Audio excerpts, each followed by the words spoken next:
This segment of the news is brought to you by Sun Oil Limited.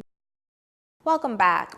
The Bahamas Agricultural and Industrial Corporation has made a change to its leadership team.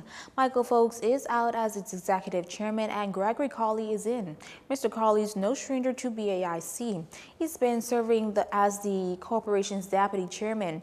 Now, as for where that leaves Mr. Folks, a release from Cabinet Office last night confirmed his appointment as the new parliamentary secretary in the Ministry of Social Services and Urban Development. It's a post left vacant following the firing of Golden Isles MP Vaughn Miller last year. At the time, Baines and Grantstown MP Travis Robinson was also fired as parliamentary secretary in the Ministry of Tourism. Messrs. Miller and Robinson were two of four F&M MPs who strongly rejected a 60% increase in value-added tax to 12%. When asked who'd replace the sacked Parl Sachs, Prime Minister Dr. Hubert Minnis at the time said he will not replace them, adding that it was a savings of $90,000. In Cabinet's release, though, Dr. Minnis said he's pleased to have Mr. Folks in this new assignment, adding that he will make a valuable contribution to his new role.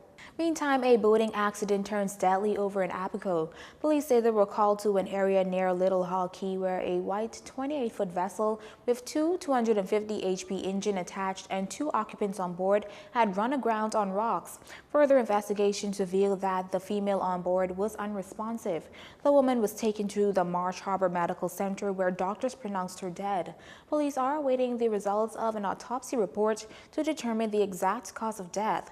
The matter is under active investigations. And so is the discovery of illegal drugs and ammunition in Bimini. The drugs suspected marijuana. The weapon, a black .40 extended magazine with 16 9mm ammunition, were found in two separate incidents. No arrests were made. And a group of foreign strippers jailed after failing to cough up thousands of dollars in fines. The accused face a magistrate on Wednesday, charged and convicted of engaging in gainful employment were 5 Colombian women, a Venezuelan, a Jamaican, and a Trinidadian.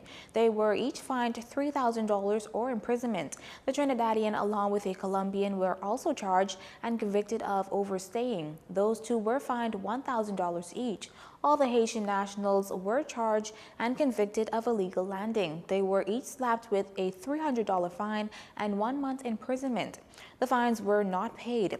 The group then was handed over to police and taken to the Bahamas Department of Corrections. Meantime, the interviewing process for the BDC's new commissioner is complete and the successful candidates to be announced shortly. Well, I can tell you that my last report that there were about eight persons who would have applied, and they were, and so it was shortlisted already.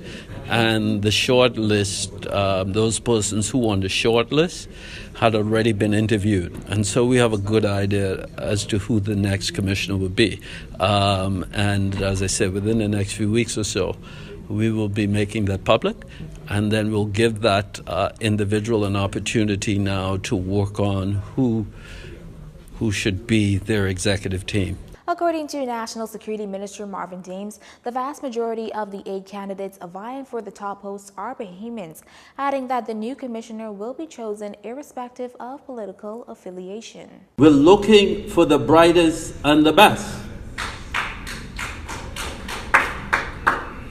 We want to make this institution an attractive institution for young Bahamians who are seeking a career in corrections.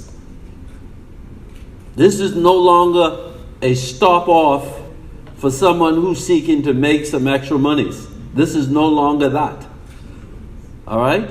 When you adorn the uniform of the Bahamas Department of Corrections from this day henceforth, people will look at you with the utmost respect.